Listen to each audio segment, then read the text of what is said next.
یہ national audio library for the blind کی آواز ہے۔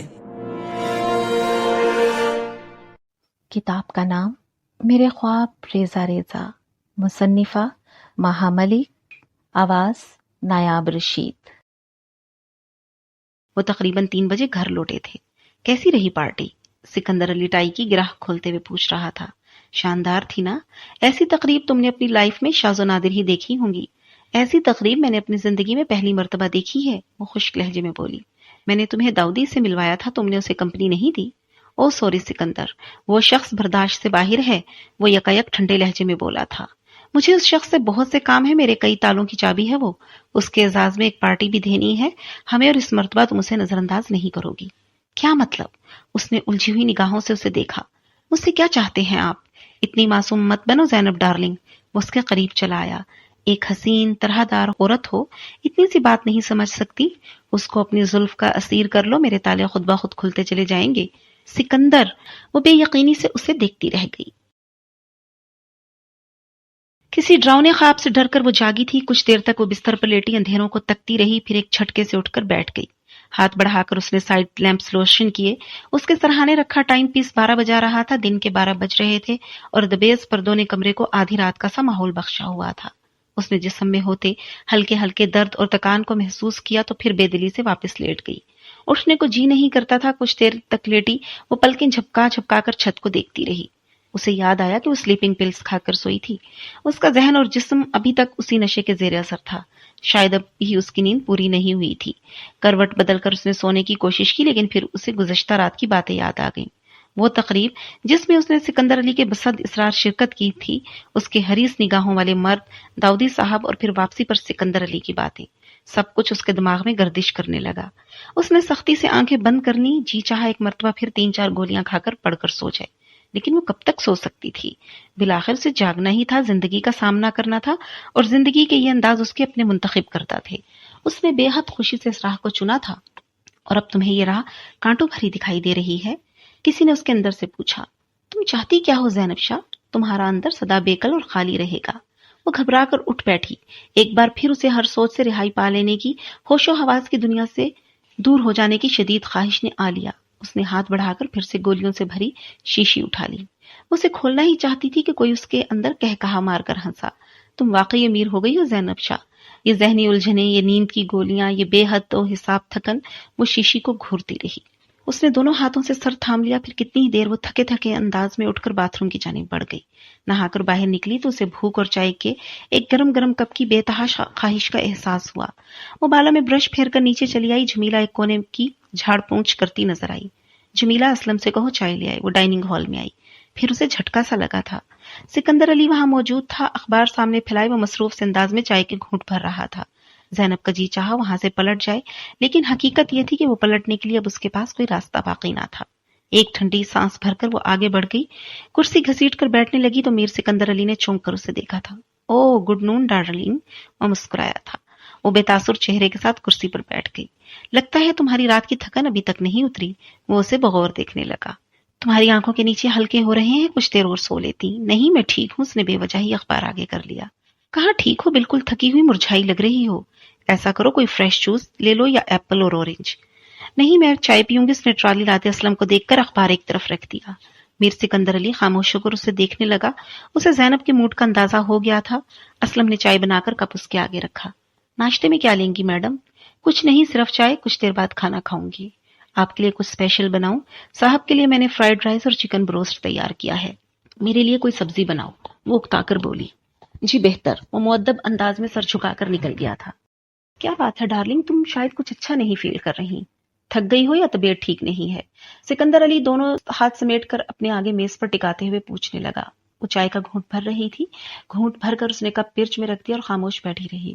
سکندر علی کی بات کا جواب دینا اس نے شاید ضروری نہ سمجھا تھا۔ زینب، اس کے لہجے میں ہلکا سا تحکم در آیا۔ کیا بات ہے، بتاؤ مجھے۔ کچھ بھی نہیں، کیا بات ہونی ہے؟ وہ تلخی سے بولی۔ بس میرے سر میں کچھ درد ہے، درد کی ہی وجہ جاننا چاہتا ہوں۔ وہ کون سی بات ہے جو سوچ سوچ کر تم نے سر میں درد کر لیا؟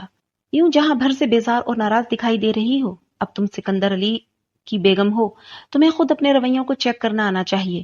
وقت اور موقع محل کے حساب سے رویے تشکیل دینا سیکھو، تم کوئی معمولی عورت نہیں ہو۔ آپ مجھے معمولی عورت ہی سمجھیں تو اچھا ہوگا۔ اس نے طنز بھری التجا کی۔ مجھے غیر معمولی بننا نہیں آتا۔ تو سیکھو زینب خاتون، تمہارا آؤٹ لک غیر معمولی ہے۔ یہی آؤٹ لک تمہیں یہاں تک لانے کا باعث ہے، لیکن یہاں رہنے کے لیے ضروری ہے کہ تمہارا اندر بھی غیر معمولی ہو۔ کیسے؟ وہ جل بھن گئی۔ ہر کسی کو، تم میری بیوی ہو، میرا دست راست ہو، اور اچھی بیویاں اپنے شوہر کی دست راست ہی ہوا کرتی ہیں، انہیں سپورٹ کرتی ہیں، ان کی ہیلپ کرتی ہیں، اس میں کیا برائی ہے؟ آپ مجھے بیوی بنا کر لائے تھے یا کامیابیوں کے آسمان تک پہنچنے کی سیڑھی؟ اس کی آواز بھرا گئی۔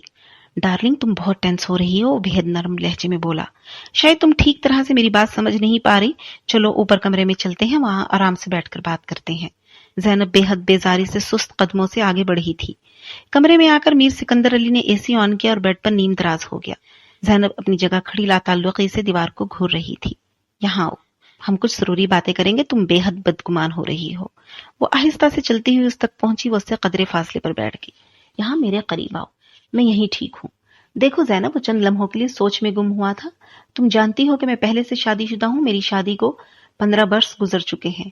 ان 15 برسوں میں نے 2 شادیاں اور بھی کی، لیکن وہ کامیاب نہ ہو سکی۔ زینب اس بات پر بری طرح سے چونکی تھی۔ میر سکندر علی اس کے چونکنے کا کوئی نوٹس لیے بغیر اپنی بات کو جاری رکھے تھا۔ دراصل زینب، ان 15 برسوں میں مضطرب اور غیر مطمئن رہا تھا۔ ایک عورت کا خاکہ جو میرے ذہن میں تھا، جس طرح کی عورت کا میں خواہش مند تھا، وہ مجھے نہ مل سکی۔ ایسی عورت جو مسحور کر ڈالنے کا فن جانتی ہو، مقابل کو ہوش و حواس کی پہلی نگاہ میں اپنی مضبوط گرفت میں کر لے اور پھر اپنی مرضی سے آزاد کرے، ایسی عورت مجھے نہ مل سکی۔ یہ میری اپنی خواہش تھی، پھر میری یہ خواہش میری ضرورت بنتی چلی گئی۔ دراصل یہ جو بزنس ہوتا ہے نا زینب، اس میں بڑے داؤ پیچ ہوتے ہیں، شطرنج کا کھیل ہوتا ہے۔ یہ سب کچھ اس کھیل میں آنا ضروری ہے۔ جسے یہ گیم نہیں آتا، وہ آگے بڑھنے کی صلاحیت کھوتا چلا جاتا ہے۔ تو میں یہ کہہ رہا تھا کہ ایک ساحر عورت کی قربت میری خواہش تو تھی ہی، یہ میری ضرورت بھی بن گئی۔ ایسی عورت جو میری بزنس کو بڑھانے میں بھی میرا ہاتھ بڑھا سکے، جو میرے بند تالوں کی چابی بن سکے، جو صرف میرا بیڈ روم شیئر نہ کرتی ہو بلکہ میری لائف کا ہر پارٹ شیئر کرے۔ وہ چند لمحوں کے لیے خاموش ہوا تھا۔ میری تلاش ایک پیاس بنتی چلی گئی۔ میری پہلی بیوی میرے خاندان کی ہے، وہ نہ میری پسند تھی، نہ محبت، نہ چوائس۔ وہ محض ایک مجبوری تھی، ایک رسم جسے ادا کرنا ضروری تھا۔ اس لیے ہمارا تعلق بھی بہت رسمی سا ہے۔ میرے 3 بچے ہیں، میں ان سے ملنے وہاں جاتا ہوں تو اس سے بھی ملتا ہوں، کبھی اتفاق ہوا تو تم کو بھی مل پاؤں گا۔ وہ بے حد بے ضرر سی عورت ہے جو اپنی لیمٹس بخوبی جانتی ہے۔ اس سے مل کر تم کبھی مجھ سے شکایت نہ کرو گی کہ میں نے تم سے اپنی پہلی شادی کو خفیہ کیوں رکھا۔ وہ ذرا سا مسکرایا۔ اس کے بعد میں نے 2 شادیاں مزید کی، وہ دونوں بہت خوبصورت تھیں، میرے اشارے پر ہر کام کرنے پر تیار بھی رہتی تھیں، لیکن ان دونوں میں ایک بہت بڑی خامی تھی۔ وہ بالکل بے تاثر تھیں، مشینی عورتیں، ان میں جذبات اور احساسات کی کمی تھی۔ ایسی عورتوں سے مرد کا جی بہت جلدی بھر جاتا ہے۔ وہ نہ مجھے زیادہ لبھا سکیں اور نہ کسی اور کو۔ ایک خوبصورت مجسمہ کسی کو کس قدر متاثر کر سکتا ہے۔ ہاں، پھر مجھے تم ملی۔ تمہیں دیکھ کر میں نے جانا کہ بس میری تلاش تمام ہوئی۔ یہی ہے وہ ساحر عورت جو میرے ہر سوال کا جواب بن سکتی ہے۔ زینب، تم نہ صرف حسین ہو بلکہ تمہاری آنکھوں میں جو حسین گہرائی ہے، تمہاری آواز میں جو گداز ہے، وہ کسی پتھر کے بت میں بھی جان ڈال سکتا ہے۔ تم تاثرات سے مالا مال ہو۔ جانتی ہو زینب، صبح سے داؤدی کے 3 فون آ چکے ہیں، اور یہ وہ شخص ہے جسے فون کر کے میں تھک گیا تھا، جو کبھی دستیاب ہی نہ ہوتا تھا۔ کیا یہ ایک بڑی کامیابی نہیں؟ یہ تمہاری کامیابی ہے، میری کامیابی ہے، ہماری مشترکہ کامیابی ہے۔ ہم لائف پارٹنر ہیں، ہمیں ہر موقع پر ایک دوسرے کا ساتھ دینا ہوگا۔ اس داؤدی سے تمہاری 1-2 ملاقاتیں اور ہوں گی، اور میرا برسوں کا اٹکا ہوا کام یوں چٹکی بجاتے ہو جائے گا۔ بس اسے اپنے بزنس میں تمہارا اتنا ہی شیئر چاہتا ہوں، تو اس میں کیا برائی ہے؟ اگر کوئی برائی ہے تو مجھے بتاؤ۔ عورتیں تو چھوٹے سے لے کر بڑے پیمانے تک اپنے شوہروں کے ایسے کام کرتی رہی ہیں، تم تو اتنی چھوٹی سی بات کو لے کر بیٹھ گئی، خود کو بیمار کر لیا ہے۔ کس قدر سٹوپڈ سی بات ہے۔ خود کو نکھارو زینب، اپنی صلاحیتوں کا قتل مت کرو۔ 1-2 دن میں ایک پارٹی ارینج کر رہا ہوں، نو ڈاؤٹ اس میں داؤدی بھی ہوگا، بلکہ یوں سمجھو کہ یہ پارٹی ہوگی ہی اس کے لیے، تمہیں اس بندے کو ڈیل کرنا ہے۔ زینب نے کاٹدار نظروں سے اس کی جانب دیکھا، لیکن وہ کہیں اور دیکھ رہا تھا۔ مجھے کیا کرنا ہوگا؟ زیادہ کچھ نہیں، بس چکنی چپڑی باتیں کر کے میرے کام کا ذکر نکال لینا۔ وہ تمہیں انکار کر دے، سوال ہی پیدا نہیں ہوتا، اور اس کے بدلے میں اگر اس نے مجھ سے کوئی فرمائش کی، پھر اس کا انداز تلخ ہو رہا تھا۔ میر سکندر علی مسکرایا۔ یہی تو کہہ رہا ہوں میں، حسین تو تم ہو ہی، ذہین بھی بن جاؤ تو 2 آتشہ شراب کی مانند ہو جاؤ گی۔ کس بندے کو کس طرح ڈیل کرنا ہے، کسے کہاں تک لے کر جانا ہے، کتنی لفٹ کرانی ہے، یہ سب گر تمہیں آنے چاہیے۔ دیکھنا چاہو تو دیکھنا زینب، ہم کہاں سے کہاں پہنچ جائیں گے۔ اچانک ہی فون کی بیل نے ان دونوں کو چونکا دیا۔ سکندر علی نے ریسیور اٹھایا تھا۔ ہاں فندی، سکندر بات کر رہا ہوں۔ وہ فون پر مصروف ہو گیا۔